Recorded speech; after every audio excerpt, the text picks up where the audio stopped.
మరి ఇందాక ఏం చెప్పండి, నేను నేర్పించేస్తున్నా, నేర్చేసుకుంటుంది అని చెప్పాను కదా. మరి ఆ లెర్నింగ్ ఎలా జరుగుతుంది, అసలు అది ఎలా నేర్చుకుంటుంది? నేను చెప్పేస్తే అది నేర్చేసుకుంటుంది కాదు కదా. ఆ లెర్నింగ్ ఎలా జరుగుతుంది అంటే, ఇప్పుడు అసలు ఏం తెలియదు, ఏబిసిడీలు తెలియదు, వాళ్ళు తెలియదు, ఏమీ తెలియదు, నంబర్స్ కూడా తెలియదు. ఒక కిడ్ని తీసుకెళ్ళి స్కూల్లో వేస్తే డైలీ టీచర్ లెసన్స్ చెప్తారు. ఏబిసిడీలు కూడా నేర్పిస్తూ ఉంటారు. నేర్పించిన తర్వాత 1 వీక్ 1 మంత్కో తిరిగి చెప్పమని కానీ లేదా చిన్న టాస్క్ లాంటివి కానీ ఇస్తారు.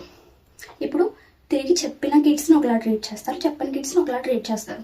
చెప్పిన వాళ్ళకి అప్రిషియేషన్ ఉంటుంది, లైక్ క్లాప్స్ కొట్టించడం కానీ చాక్లెట్స్ ఇవ్వడం కానీ చేస్తారు.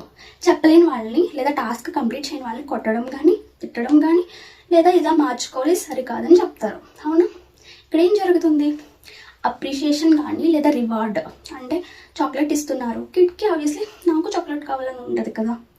సో తను ఏం చేస్తాడు, నేను ఏదైతే ఇప్పుడు చేశానో అది మిస్టేక్, అలా చేయకూడదు, నాకు చాక్లెట్ కావాలి, సో నేను ఆ వేలో టీచర్ చెప్పినట్టు చేయాలి, టీచర్ చెప్పింది చేయాలని చెప్పి నేర్చుకుంటాడు. అక్కడ తన బ్రెయిన్ యూజ్ చేసి ఇది చేస్తే రివార్డ్ వస్తుంది, ఇది చేస్తే పనిష్మెంట్ వస్తుంది అన్నది విషయం కిడ్కి అర్థమైంది. సో దాన్ని బేస్ చేసుకుని రివార్డ్స్ ఎక్కువ తెచ్చుకోవడానికి ట్రై చేస్తాడు, పనిష్మెంట్స్ తక్కువ తెచ్చుకోవాలని చూస్తాడు, అంతే కదా.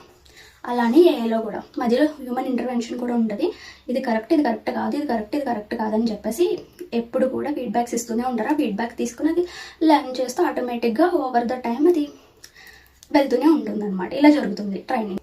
చాట్‌జీపీటీలో మనకి ఇమేజెస్ జనరేట్ చేసి ఇస్తుంది, వీడియోస్ జనరేట్ చేసి ఇస్తుంది, అండ్ మనం ఏది అడిగినా ట్రాన్స్లేట్ చేసి ఇస్తుంది. పోయమ్స్ అడిగితే పోయమ్స్ ఇస్తుంది, మీ లవర్కి ఏదైనా లవ్ లెటర్ రాయాలన్నా రాసిస్తుంది, ఏదైనా నేర్చుకోవాలనుకుంటున్నావు కథల రూపంలో చెప్పమన్నా చెప్తుంది. ఇదంతా ఎలా జరుగుతుంది? టీచర్ చెప్పలేనంత బాగా చాట్‌జీపీటీ చెప్తుంది. ఎలా జరుగుతుంది? ఏ వాళ్ళలో data is very very important. నువ్వు ఎంత యాక్యురేట్ డేటా ఇస్తావో, ఎంత డేటా ఇస్తావో అంత బాగా రిజల్ట్స్ ఉంటాయి అనమాట. చాట్‌జీపీటీ అన్నది గూగుల్లో దొరికే డాక్యుమెంట్స్ మీద యాజ్ వెల్ యాజ్ ట్విట్టర్లో ఉన్న ట్వీట్స్ మీద అండ్ నెంబర్ ఆఫ్ ఆర్టికల్స్ అవైలబుల్గా ఉంటాయి ఆర్టికల్స్ మీద, అండ్ దెన్ ఇంకా వచ్చేసి బుక్స్ ఉంటాయి కదా, వరల్డ్ వైడ్ కోట్ల బుక్స్ ఉంటాయి కదా, ఆ బుక్స్ మీద ట్రైన్ అయిందనమాట. ట్రైన్ అయిన తర్వాత అది అంత మంచిగా ట్రైన్ అయిపోయిందని కాదు, సేమ్ ఇందాక చెప్పాను కదా, reward and punishment over the time అది మంచిగా లెర్న్ చేసుకుంటూ ఈ స్టేజ్కి వచ్చింది ఇప్పుడు.